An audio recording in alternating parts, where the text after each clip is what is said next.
Hello, Luke. Welcome to Lesson 57.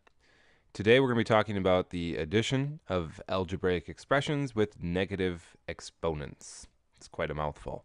But actually, it's going to be a very short lesson today. It should be pretty simple and straightforward. So, let's get started. Basically, I'm going to give you a problem, such as this one. And what I want you to do is to add these terms. Okay? That's what they will tell you in your textbook. Add these terms together. Now, at first glance, when you look at this, you might say, well, Jim, I can't add them. They're not like terms. There's nothing I can do here. We have addition, y to the negative 1 and ax to the negative 1 are not like terms, so I cannot add them. Well, actually, the first step is to recognize that there are negative exponents, and whenever you see that, the first thing to do is to actually make those negative exponents positive, right? And when you do that, you'll find that lo and behold, there are some addition steps that you can take. So let's start with that. If I have this problem and I now want to make the exponents positive, what am I going to do? Well, this x to the negative 1, we're going to move that down into the denominator so that it becomes x to the positive 1, right? So this is going to equal a over x to the 1, which would be invisible, right? And then I have my plus. And now again, I'm going to take this y to the negative 1, and I'm going to move it into the denominator to get rid of the negative exponent, which then will make that into a y. And of course, there has to be something in the numerator, and that something is a 1. So this is what I end up with once I remove my negative exponents. Now looking at this, we can say, okay, well, they're still obviously not like terms. However, we can add fractions that have uncommon denominators, right? And so that's what we can do. So the first step here is to find the common denominator. And our common denominator has to have a factor of an x and a y. So my common denominator is going to be an xy. X is a factor of this denominator, y is a factor of this denominator. Okay, so that is my common denominator.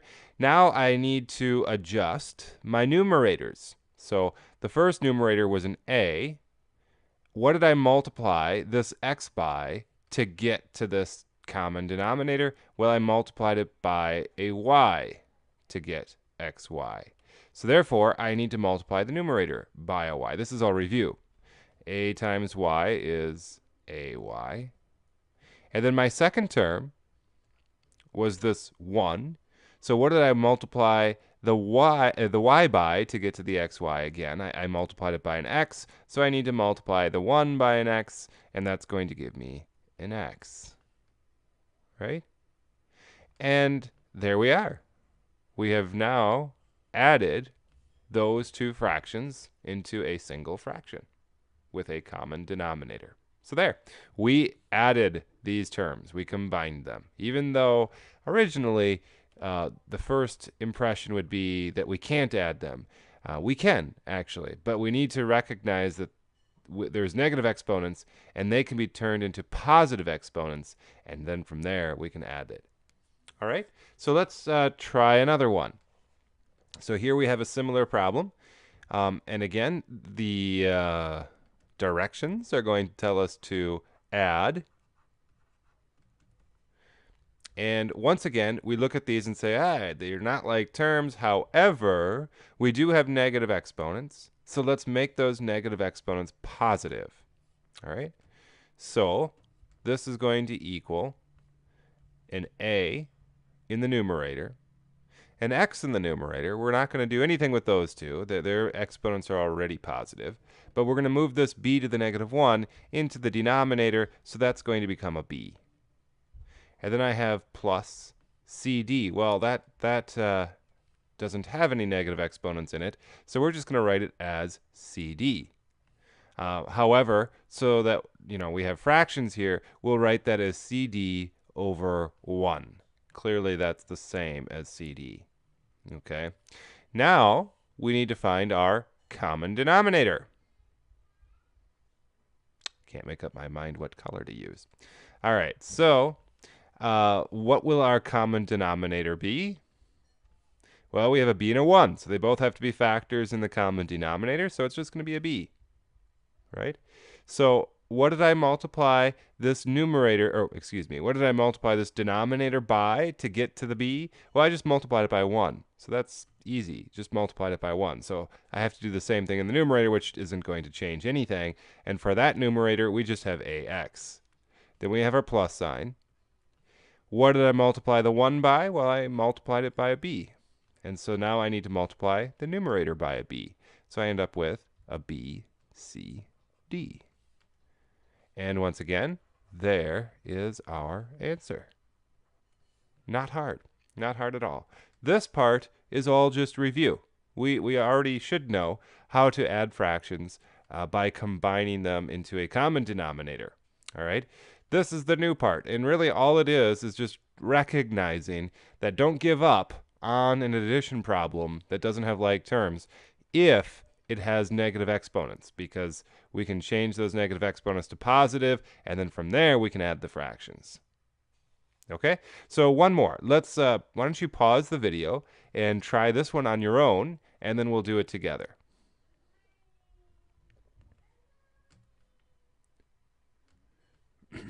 All right, so let's see how you did. Again, the first step is to recognize no common or no like terms, but we have negative exponents. So let's write them positive. So the x to the negative 2, we're going to move that down into the denominator. Y to the negative 1, we're also going to move that down into the denominator. And then the w, we leave that in the numerator. All right. Then we have our plus. And once again, we're going to move our z to the negative 2 into the denominator. That's going to make it z squared. And then in the numerator, we still have an a. All right.